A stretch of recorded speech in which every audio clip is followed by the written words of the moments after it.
नमस्कार, मैं आज 24 लाख स्टूडेंट से बात करना चाहता हूं जिनको नीट पेपर लीक से नुकसान हुआ। सड़क से संसद तक हम आपके साथ खड़े हैं।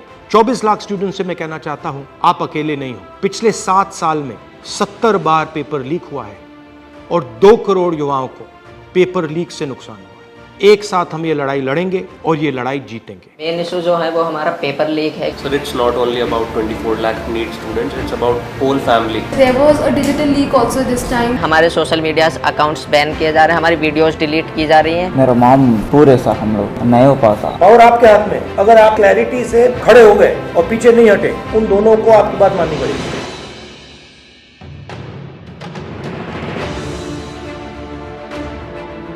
So we all have come here to talk about NEET exam. We all gave NEET 2024 exam.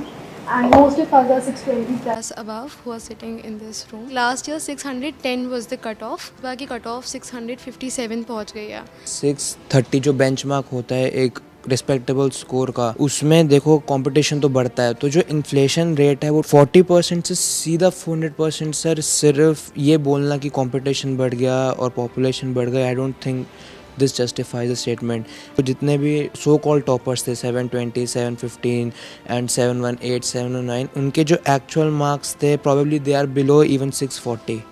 How does that happen? So maybe I feel that there are major 4 reasons. The first one is obviously paper leak. Second was that there was a digital leak also this time, like on Telegram channels, or majorly there were other platforms as well. Third reason was that there were scams going on which were saying that you just have to leave the blank OMR and the people of the NTA, or maybe I don't know from which association, they will fill those OMR. Cheating is cheating. Yes. It's cheating, and the grace mark is the 4th point, which is not going to impact that much. Sir main issue जो है वो हमारा paper leak है, क्योंकि sir सबसे पहले अनुराग जो students था उसने ऑलरेडी स्टेटमेंट्स में कहा है कि एग्ज़ाम लीक हुआ है।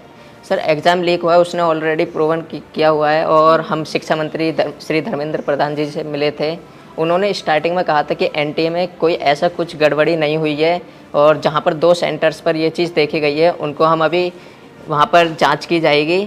और हमने मांगे रखी थी कि रीनीट होना चाहिए और सीबीआई जांच होनी चाहिए, बट उन्होंने सीधा जो आंसर दिया था वो दिया था कि सब चीज़ हम सुप्रीम कोर्ट की मानेंगे, जो सुप्रीम कोर्ट फैसला करेगा वही माने। बट सर सुप्रीम कोर्ट ने डायरेक्ट जितने भी केसेस हम PIL डाल रहे हैं लोग इस चीज़ के ऊपर, डायरेक्ट जितने भी फैसले हैं वो सारे 8 जुलाई को दिए जाएंगे। बट उससे पहले स्टूडेंट्स पर इतना स्ट्रेस बढ़ रहा है, इतना प्रेशर पड़ रहा है। सर हमारे पेरेंट्स भी इस चीज़ से दुखी हैं कि बच्चा मतलब इतने मार्क्स ला रहा है कि वो एलिजिबल है हर साल के अकॉर्डिंग। बस मेन जो डिस्टर्बेंस हुई है इस एग्ज़ाम में वो है एक तो पेपर लीक, और दूसरी जो स्टूडेंट्स जो NTA ने ग्रेस मार्क्स दिए वो तो एक छोटा सा उन्होंने ग्रेस मार्क्स दिए वो अपने पेपर लीक को छुपाने के लिए। सर इतने दिन से आपको पता है कि गर्मी कितनी है, कुछ लोग गर्मी से मर भी रहे हैं, लेकिन सर हम स्टूडेंट्स और हमारे पेरेंट्स रोड्स पर इतनी गर्मी में सर लड़ रहे हैं इंसाफ के लिए, लेकिन सर हमारे लिए कोई भी कार्रवाई नहीं कर रहे हैं, ना ही हमारे इंसाफ के लिए कोई कार्रवाई कर रहे हैं। क्योंकि सर हमारे सोशल मीडिया अकाउंट्स बैन किए जा रहे हैं, हमारी वीडियोस डिलीट की जा रही हैं। हम अपने लिए आवाज़ उठा रहे हैं, उनसे रिलेटेड जितने वीडियोस सर कोई भी गलत कंटेंट नहीं है, हम सिर्फ आवाज़ उठा रहे हैं अपने इंसाफ के लिए।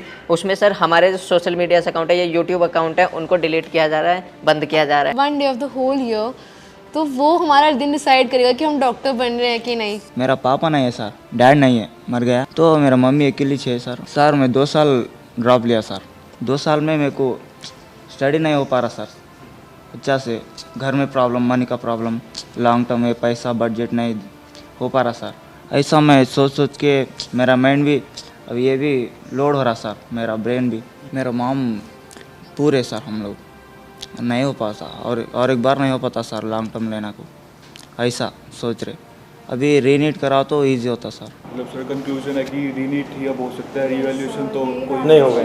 नहीं तो अगर हम आपके लिए 2-3 चीज़ें कर सकें, सरकार के पर प्रेशर डाल पाए, तो हमें किस चीज़ों पे बोलना चाहिए? सर सबसे पहले तो रीनीट जैसा conclusion yes sir. Sir second NTA agency जो है वो एग्जाम्स ना ही कंडक्ट कराए, अगर वो नहीं करवा पा रहे हैं, एक्नॉलेज करें कि हम नहीं मैनेज कर पा रहे हैं। NTA as a concept is a failure. Yes NTA पे हमारा किसी का ट्रस्ट नहीं है NTA पे इस टाइम। फर्स्ट पॉइंट री exam, second point NTA is ना कराएं। थर्ड पॉइंट एजुकेशन सिस्टम पे फोकस करें और काउंसलिंग सर से 4 करें। पॉइंट ये कि जो बेसिकली जो ब्लाइंड स्पॉट्स हैं जैसे कि टेलीग्राम पर पेपर लीक होना, ऑनलाइन पेपर लीक होना, इसके ऊपर भी एक इंक्वायरी होनी चाहिए। Sir, it's not only about 24 lakh NEET students, it's about whole family. फिर सर जो बोर्ड्स का प्रेशर, फिर नीट में परफॉर्म करने का प्रेशर, तो सर बहुत सारे लोग तो मेडिकल ही नहीं लेंगे इस चक्कर में। सर ऐसे क्वालिटी डॉक्टर्स बनेंगे जिनकी क्वालिटी कुछ नहीं है, जो ऐसे ग्रेसिंग मार्किंग करके अंदर गए हैं,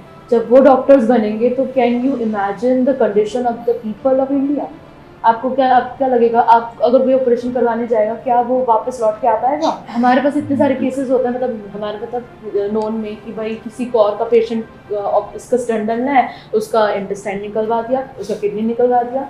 सर ऐसे केसेस, ऐसी मिसहैपनिंग्स इतनी बढ़ जाएंगी, we can not imagine. Sir जो ये रीनीट का कॉन्सेप्ट है और जो ये रीनीट का कंक्लूजन है, ये बेसिकली दो ही बॉडीज़ हैं इंडिया में जो इसकी पावर रखती हैं। First of all supreme court, जिसमें हम अभी काफ़ी ज़्यादा डिपेंडेंसी शो कर रहे हैं, and second ministry of education. Ministry of education ने यूजीसी नेट का एग्ज़ाम भी कैंसिल किया और उसके अंदर लाइक 1 डे के अंदर उन्होंने एग्ज़ाम कैंसिल कर दिया। एक्चुअली ये दोनों ने इसलिए किया है क्योंकि पॉलिटिकल प्रेशर आया, यस क्योंकि आप लोग मतलब चुप नहीं बैठे हो। यस सर, वो दोनों इंस्टीट्यूशंस निर्णय जब लेंगे जब आप प्रेशर डालो। यस सर, अगर आपने ठीक से प्रेशर डाला और आप पीछे नहीं हटिए, और अगर आप काफ़ी स्टूडेंट्स आ जाएंगे तो वो दोनों इंस्टीट्यूशंस इसको कैंसिल करो। पावर ना कोर्ट के हाथ में है ना मिनिस्ट्री के हाथ में है, पावर आपके हाथ में है। अगर आपने क्लैरिटी से खड़े हो गए और पीछे नहीं हटे, उन दोनों को आपकी बात माननी पड़ेगी। ठीक है, थैंक यू। आपका जो एस्पिरेशन है, आपका जो विजन है, इसी से देश का विजन बनेगा, इसी से देश की प्रगति होगी। अगर सरकार आपकी रक्षा नहीं कर सकती है तो ऑपोजिशन आपकी रक्षा करेगी। ये जो आपका मुद्दा है, इसको मैं पर्सनली संसद में आपके लिए उठाऊंगा और पूरा का पूरा दबाव हम सरकार पे डालेंगे। धन्यवाद।